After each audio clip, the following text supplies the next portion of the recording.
जय हिंद साथियों, आप सभी को नए साल की ढेर सारी शुभकामनाएं और आप सभी का ये नया साल 2025 मंगलमय हो, शुभ हो और आपकी सारी मनोकामनाएं इस साल में जो है पूरी हो जाए। मेरे प्रिय साथियों, आज हम पढ़ेंगे इंडियन ज्योग्राफी का अगला क्रम। मतलब लास्ट टाइम हमने फिजिकल डिवीजन के सारे पोर्शन को कवर किया और साथ ही साथ डिटेलिंग भी पढ़ी और साथ ही साथ हमने एमसीक्यू भी किया, जो कि हमारे एग्जाम के लिए बहुत ही इंपॉर्टेंट है। आज हम पढ़ने वाले हैं नदी अपवाह तंत्र और नदी अपवाह तंत्र में हम जो है सिंधु नदी अपवाह तंत्र को पढ़ेंगे। तो वीडियो में शुरू से अंत तक बने रहें और सिंधु नदी अपवाह तंत्र से संबंधित डिटेलिंग्स भी देखेंगे, समझेंगे भी और क्वेश्चंस भी करेंगे। फिर से मैं आप सभी को वही बात बोलूंगा कि अपने पास एटलस रखें और जियोग्राफी की क्लासेस जब भी देखें तो मेरे प्रिय साथियों याद रखिएगा कि आप जो है अपने पास एटलस ज़रूर रखें और कंसिस्टेंट वीडियो को देखें। अभी अगर आपकी देखने की स्थिति नहीं बन रही है तो कोई बात नहीं, लेकिन आप इसको अच्छी तरह से पढ़ लेंगे तो एक प्रकार की समझ आपके मनस्पटल में विकसित हो जाएगी और आपको बाकी सब्जेक्ट्स पढ़ने में भी आसानी होगी। ठीक है, आशा करता हूं मेरी बातें आप लोगों को समझ में आ गई होगी। चलिए अपना सत्र प्रारंभ करते हैं और इस पॉजिटिविटी को अपने दिमाग में रखते हैं। चिंतन करो, चिंता नहीं, नए विचार को जन्म दो।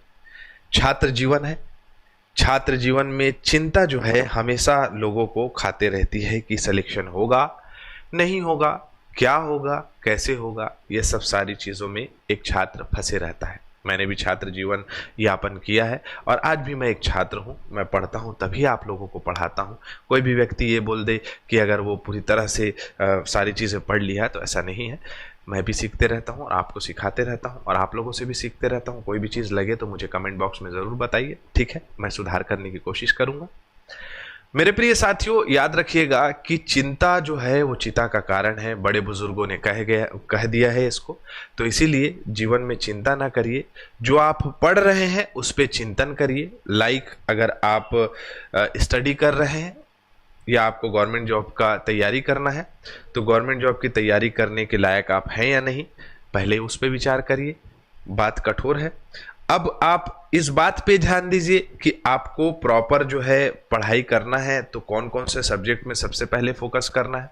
मैंने उस सब्जेक्ट्स को पढ़ा है या नहीं पढ़ा है, अगर पढ़ लिया है तो उससे संबंधित एमसीक्यू मुझसे बनते हैं या नहीं बनते हैं, और बनते हैं तो एग्जाम हॉल में मुझसे क्यों नहीं बनते। इन सभी सारी चीज़ों पे चिंतन करना ज़रूरी है और उस चिंतन पे ही आप सफलता की ओर आगे बढ़ेंगे। मतलब आपको अपने आप को एनालाइज करना ज़रूरी है। ठीक है, चलिए अपना सत्र प्रारंभ करते हैं। आइए हम पढ़ेंगे आज अपवाह तंत्र का टॉपिक कवर करेंगे। अपवाह तंत्र आपके सामने में ये मैप दिखाई दे रहा है। मैप में मेरे प्रिय साथियों याद रखिएगा, जो आपको दिखाई दे रहा है उसमें हम दो क्राइटेरिया में बांट देते हैं भारत को। एक जो है आपका हिमालयी नदियों पे बांट देते हैं। हिमालयी नदियों में कौन कौन सी नदी हो गई, एटलस रखे होंगे तो दिखाई दे रहा होगा। ये जाल दिखाई दे रहा है जो आपको, ये सिंधु नदी अपवाह तंत्र। ये जाल जो दिखाई दे रहा है ये गंगा नदी अपवाह तंत्र और ये जाल जो दिखाई दे रहा है आपको ये ब्रह्मपुत्र नदी अपवाह तंत्र। ठीक है, इसको पहले कवर करेंगे हिमालयी नदियों के तौर पे। फिर उसके बाद प्रायद्वीपीय भारत की नदियां, जिसमें महानदी, गोदावरी, कृष्णा, कावेरी, नर्मदा, ताप्ती, ये सभी नदियों का अध्ययन हम करेंगे। इसलिए इस मैप को लगाया है मैंने, और मैप अपने पास जरूर रखें। हिमालयी नदियां बेसिकली मेरे प्रिय साथियों याद रखिएगा, ये क्या हो गया, चलो ठीक है। हिमालयी नदियों की अगर हम बात करें, हे प्रभु ये क्या हो रहा है, ये क्या हुआ। अब ठीक है, हिमालयी नदियों में साथियों हम पढ़ेंगे 3 नदी अपवाह तंत्र को। पहला नंबर है सिंधु नदी अपवाह तंत्र, दूसरा है ब्रह्मपुत्र नदी अपवाह तंत्र और तीसरा है आपका गंगा नदी अपवाह तंत्र। सबसे पहले हम सिंधु नदी अपवाह तंत्र को पढ़ेंगे। जैसा कि आप सभी के पास मैप होगा, मैप में आप देख पा रहे होंगे, इसलिए मैंने ये वाला नक्शा रखा है।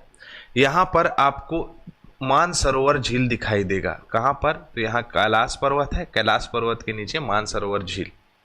मानसरोवर झील से मुख्यतः 3 नदियां निकलती हैं मेरे प्रिय साथियों। इन 3 नदियों के नाम इस प्रकार से हैं। जो पूर्व की ओर आगे बढ़ रही है वो सिंधु नदी, उसके नीचे में मानसरोवर के झील के नीचे में आपको राकस ताल मिलेगा, मानसरोवर झील का ही पार्ट है।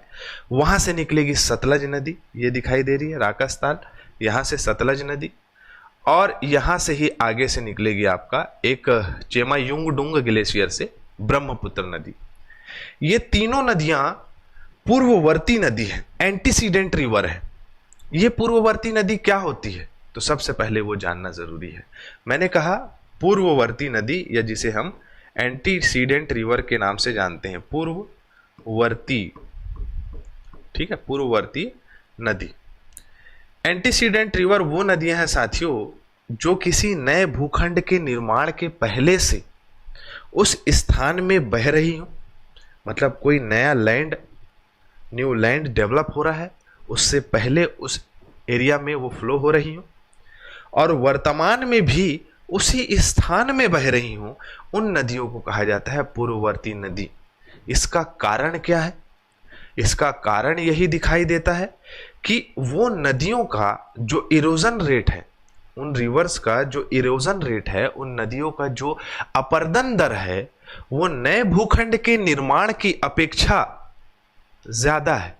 बात नहीं समझ में आई तो फ्लैशबैक में लेकर आता हूं। जब हम जियोलॉजिकल टाइम स्केल पढ़ रहे थे तो उस समय हमने ये देखा कि भारतीय प्लेट यूरेशियन प्लेट से आकर टकराता है, इस प्रकार से। ये यूरेशियन प्लेट है और ये इंडियन प्लेट है, और नए भूखंड का निर्माण मतलब हिमालय का निर्माण होता है टर्शरी टाइम पीरियड में, ठीक है। जब इंडियन प्लेट के टकराने से टर्शियन टाइम पीरियड में हिमालय का निर्माण हो रहा था, तो उससे पहले इस स्थान में एक नदी बह रही थी जो कि सिंधु नदी थी, एक नदी बह रही थी जो ब्रह्मपुत्र नदी थी, एक नदी बह रही थी जो कि सतलज नदी थी। उन्होंने अपना मार्ग परिवर्तन नहीं किया, उन्होंने अपना रास्ता नहीं बदला और अभी भी उसी स्थान में विद्यमान है। तो उन नदियों को क्या कहेंगे कि मान के चलो ये हिमालय बन रहा है, इसके बीच से नदी बह रही है, इधर भी हिमालय बन रहा है, ये बढ़ते जा रहा है, ये बढ़ते जा रहा है, ये नहीं बढ़ रहा है। क्यों? क्योंकि इसका इरोजन रेट, मतलब कि इसका अपरदन दर जो है, अपरदन दर रेट है ना, वो क्या है, ज्यादा है। किसकी अपेक्षा? तो नए भूखंड की निर्माण की अपेक्षा। इसीलिए ये क्या कर रहा है, इस एरिया की मिट्टी को, इस एरिया की मृदा को जो ऊपर बढ़ने की कोशिश कर रहा है उसको काट दे रहा है। तो उसे ही क्या कहेंगे, एंटीसीडेंट रिवर या पूर्ववर्ती नदी। समझ में आया कि नहीं आया? आया ना? तो इसी नदी के बारे में आज चर्चा करने वाले हैं। चलो पहले एक बार यहां पढ़ेंगे फिर आगे पढ़ेंगे।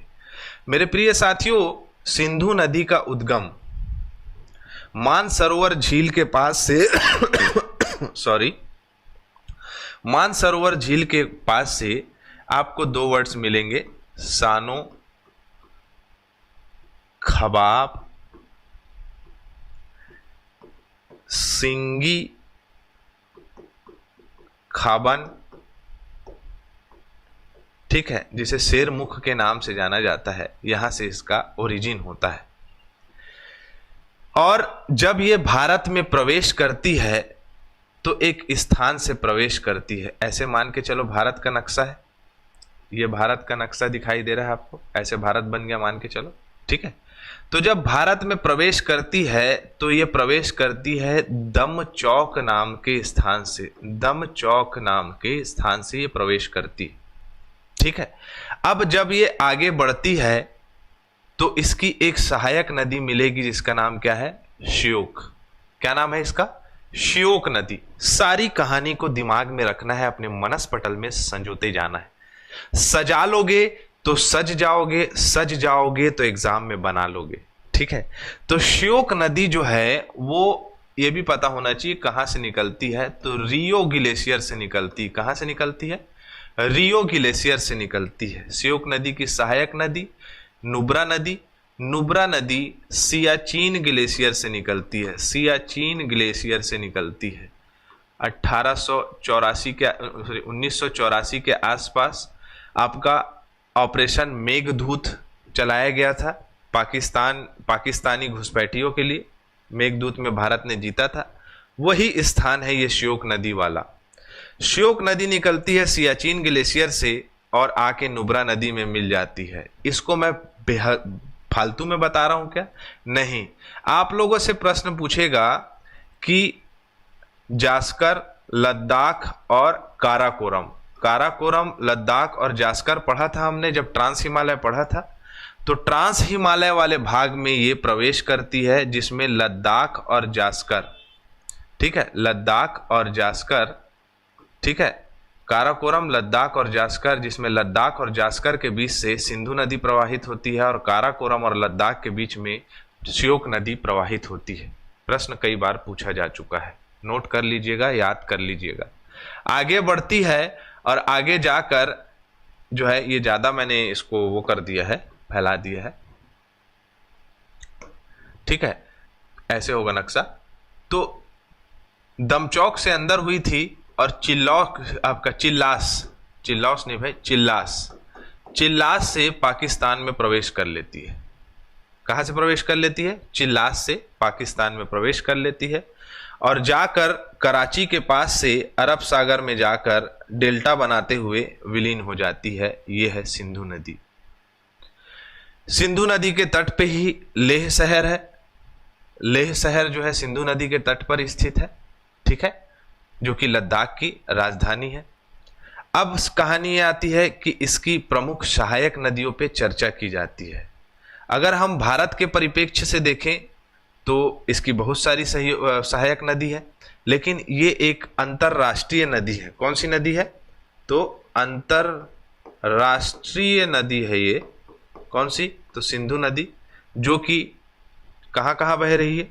चाइना, तिब्बत से निकली, भारत में प्रवेश हुई, इंडिया में, फिर उसके बाद पाकिस्तान चले गई, ठीक है। तो 3 देशों में ये प्रवाहित होती है, इसीलिए एक ये अंतरराष्ट्रीय नदी है जिसकी कुल लंबाई है 2880 किलोमीटर। सारी चीजें सामने आगे कंटेंट में है, लेकिन मैं ये चीज कवर करा देता हूं। छात्र जीवन है, मन में एक सवाल उत्पन्न होगा कि आखिरकार इसकी ओवरऑल लेंथ जो है वो 2880 किलोमीटर है, तो सर इंडिया में कितनी बहती है? तो 1114 किलोमीटर, मतलब कि 1114 किलोमीटर जो है वो भारत में प्रवाहित होती है। इसकी प्रमुख सहायक नदी जो है वो चिनाब है, और चिनाब की सहायक नदी है रावी, झेलम इसकी सहायक नदी है। सतलज इसकी सहायक नदी है चिनाब नदी की, और सतलज की सहायक नदी है व्यास नदी। कौन सी नदी? व्यास नदी। अगर इसका उत्तर से दक्षिण का क्रम भारत में प्रवाहन का देखें तो है SBR-CJI, इस प्रकार से कोड याद रख सकते हो। दक्षिण से उत्तर, SBR हमारे बिलासपुर में एक कॉलेज है, और इसमें मैं मानता हूं कि चीफ जस्टिस ऑफ इंडिया आ गए थे। ऐसे निमोनिक टेक्निक्स यूज किया करो ताकि इतने सारे स्टैटिक पोर्शन को रटने के लिए एक मनस्पटल पे सारी चीजें विकसित हो सके, ठीक है। तो SBR-CJI मतलब सतलज, ब्यास, रावी, चिनाब, झेलम और इंडस रिवर, ठीक है। इस प्रकार के क्रम से ये भारत में प्रवाहित होती है। और चिनाब की सहायक नदी मैंने बताया झेलम है, रावी है, सतलज है, और सतलज की सहायक नदी व्यास है। अब इन सभी के बारे में इंडिविजुअल हम अध्ययन करने वाले हैं। अगर हम सिंधु नदी प्रवाह क्षेत्र को देखें, इन सभी सारी चीज़ों को मैं मिटाल देता हूं। मिटालने के बाद जो है आपको एक और बात बताता हूं, इसकी सहायक नदी दाएं ओर से आने वाली और बाएं ओर से आने वाली सहायक नदियों पर चर्चा करेंगे।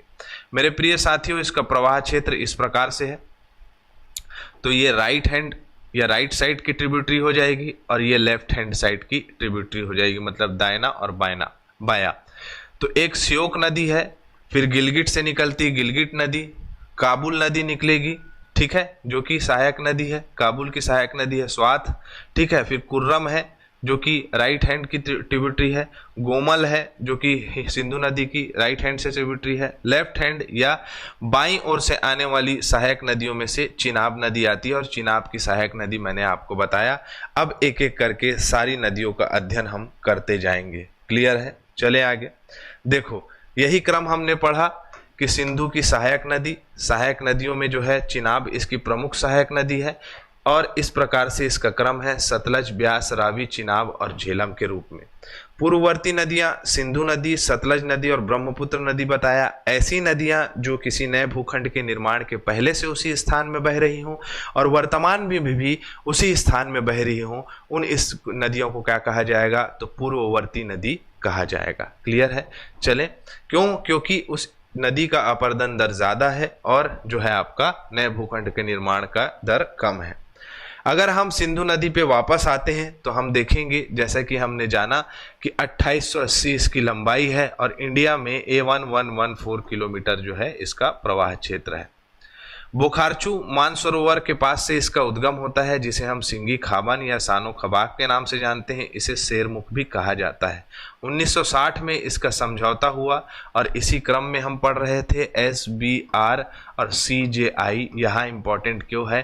क्योंकि इंडस रिवर, झेलम रिवर और चिनाब रिवर, ये तीनों नदियों का 80% जल का उपयोग जो है वो पाकिस्तान करेगा और रावी, ब्यास और सतलज का 80% जो है वो इंडिया करेगा। 20% इसमें जो है आपका इंडिया करेगा और 20% इसमें से पाकिस्तान करेगा। मतलब इस क्षेत्र में आप कोई भी बांध नहीं बना सकते, इस नदियों पे बांध बना सकते हैं। यही क्रम आपको दिखाई दे रहा है। आपके लिए प्रश्न है, बताइए कि यह समझौता किन दो प्रधानमंत्रियों या किन प्रमुखों के बीच में हुआ था? भारत और सिंधु समझौता, मतलब सिंधु समझौता, जल समझौता।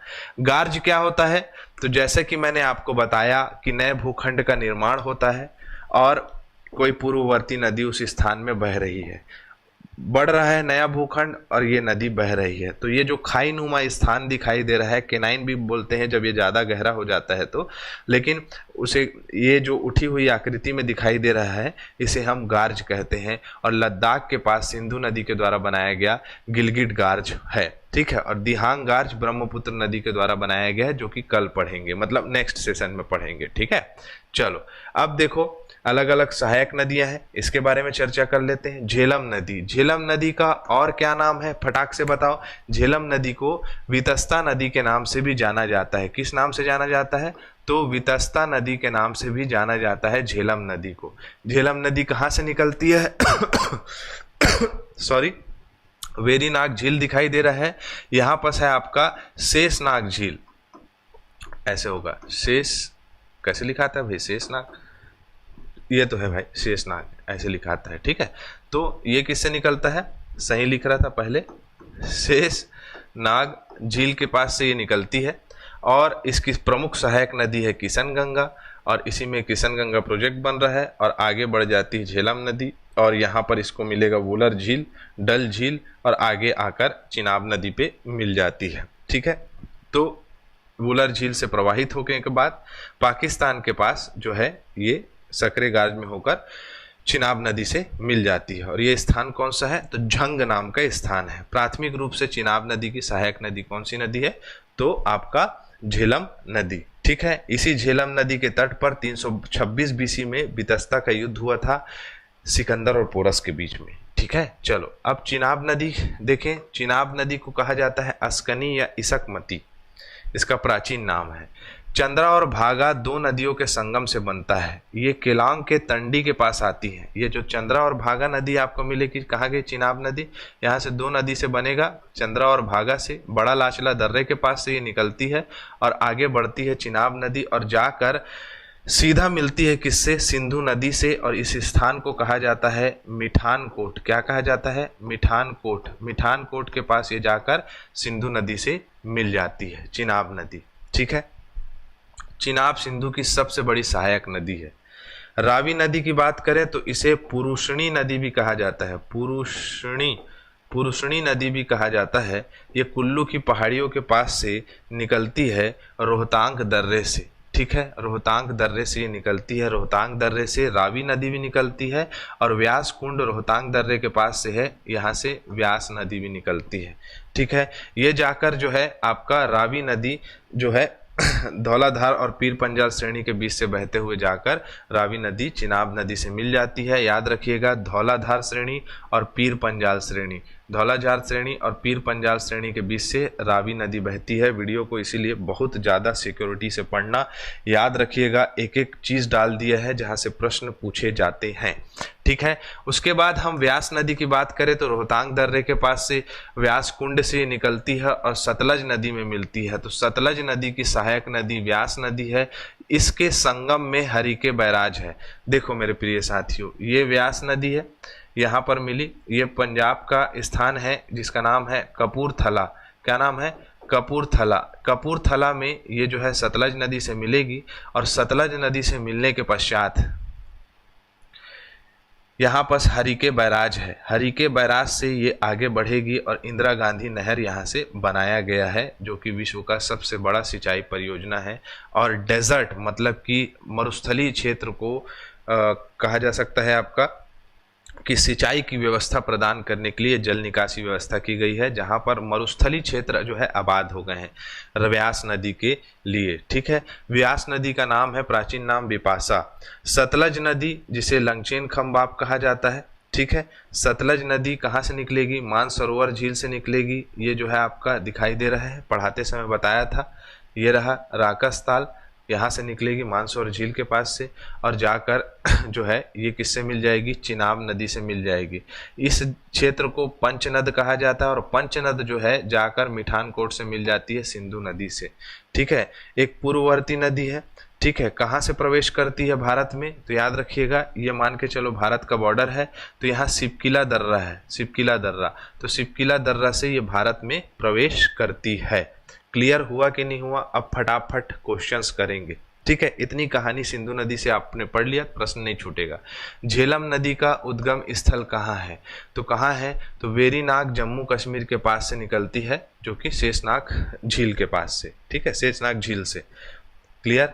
सिंधु नदी का अपवाह क्षेत्र निम्नलिखित में से किस देश में विस्तृत है? तो किस देश में विस्तृत है? भारत, चीन और पाकिस्तान, ये तीनों हो जाएगा आंसर, है ना, ठीक है, उपरोक्त सभी। क्लियर। आगे बढ़े, चलो अगला प्रश्न हमारे स्क्रीन में ये रहा। सिंधु नदी के बारे में निम्न प्रश्नों पर विचार करें और नीचे दिए गए कोड का सही उत्तर चुनें। सिंधु नदी का उद्गम मानसरोवर झील के तिब्बत के निकट तिब्बत चीन से होता है, ठीक है।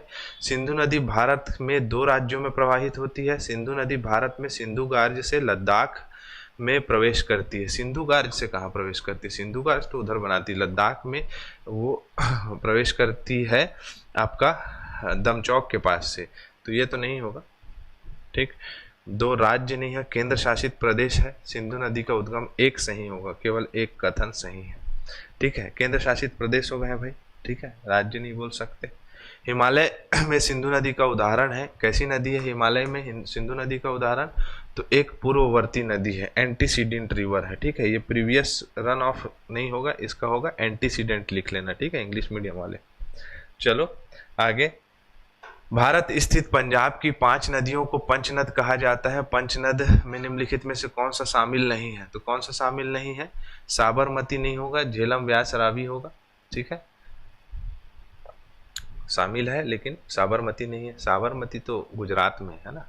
निम्नलिखित में से जो नदी सिंधु की सहायक नदी है नहीं है वह है? सिंधु की सहायक नदी नहीं है। झेलम है, श्योक है, कोसी नहीं है। कोसी तो बिहार का शोक है, गंगा की सहायक नदी है ना, ठीक है। चलें आगे, चलो। सिंधु नदी की सबसे बड़ी सहायक नदी कौन सी है? पढ़ाते पढ़ाते बताया था, कौन सी है? फटाक से बताओ। चिनाब नदी, सी ऑप्शन सही होगा, ठीक है। खुर्रम, काबुल, झेलम नहीं होगा, ठीक है। निम्नलिखित में से किस नदी को चंद्रभागा भी कहा जाता है? तो चिनाब नदी चंद्रा और भागा से बनती है, याद रखो, चंद्रा और भागा के संगम से बनती चिनाब नदी, है ना। चलें आगे। भारत में पंचनद होगा वो, झेलम, रावी, प्यास, सतलज में किसका उद्गम भारत के बाहर से होता है? सतलज का होता है, ठीक है। ब्यास का भारत से ही होता है, झेलम का भी होता है और चिनाब का भी होता है। और एक और, हाँ, व्यास नदी एक ऐसी नदी है जो सिर्फ और सिर्फ भारत में बहती है ना, भारत के अंदर है ये, मतलब कि ये भारत में ही बहती है, याद रखना। एटलस में देखो, भारत और पाकिस्तान के बीच निम्नलिखित में से किस वर्ष सिंधु जल समझौता हुआ था? तो 1960 में हुआ था, ठीक है। बताओ, इसका मैंने पूछा था किसके किसके बीच में हुआ था, कौन कौन राष्ट्र प्रमुख थे, बताओ, चलो आंसर बताओ फटाक से। निम्नलिखित में से किस नदी के नाम पर भारत का नाम इंडिया पड़ा? देखो, यूनानी बोलते थे इंडस रिवर, ठीक है, तो सिंधु नदी है ना, उन लोग जो है सिंधु ना बोल के हिंदू बोलते थे, इसीलिए हिंदुस्तान नाम पड़ा भारत का, ठीक है। चलो, सिंधु नदी की कुल लंबाई कितनी है? भारत में 1114 किलोमीटर, और ओवरऑल कुल बोल रहा है ना, तो कुल लंबाई जो है 2880 किलोमीटर। भारत में पूछता तो 1114 किलोमीटर लेते हैं ना। चले आगे। निम्नलिखित में से किन दो नदियों का उद्गम हिमाचल प्रदेश के रोहतांग दर्रे से होता है? तो व्यास और रावी, ठीक है, व्यास और रावी का रोहतांग दर्रे से होता है ना। देखो फटाक से, ऐसे भी लगा सकते हो। झेलम का राकास्ताल से होता है, तो ऑप्शन हो गई नहीं। रावी और व्यास, रावी का कहाँ से होता है? तो रोहतांग दर्रे के पास से, और व्यास का भी, और व्यास और सतलज का बाहर से होता है, सिंधु का भी बाहर से होता है, झेलम का भी जो है आपका झेलम का वहाँ से होता है, वेरीनाग शेषनाग से, तो बी ऑप्शन हो जाएगा। ऐसे दिमाग लगा सकते हो। सतलज नदी भारत में किस राज्य और किस गार्ज से भारत में प्रवेश करती है? चलो बताओ फटाक से। सतलज नदी भारत में किस राज्य और किस गार्ज से भारत में प्रवेश करती है? लद्दाख, सिंधु, हिमाचल प्रदेश शिवकिला, अरुणाचल प्रदेश कोरबा, इनमें से कोई नहीं। आप लोग के लिए प्रश्न है, इसका आंसर देना है। हमारा सत्र यहाँ कंप्लीट होता है। सवेरे करंट अफेयर्स की क्लासेस चलती हैं, डेली करंट अफेयर पढ़ाया जाता है मेरे द्वारा, तो उसे भी अटेंड करें ताकि डेली आप लोग छोटी छोटी चीज़ें सीखते रहें। इसी के साथ मैं इजाज़त चाहूँगा। जय हिंद, जय भारत।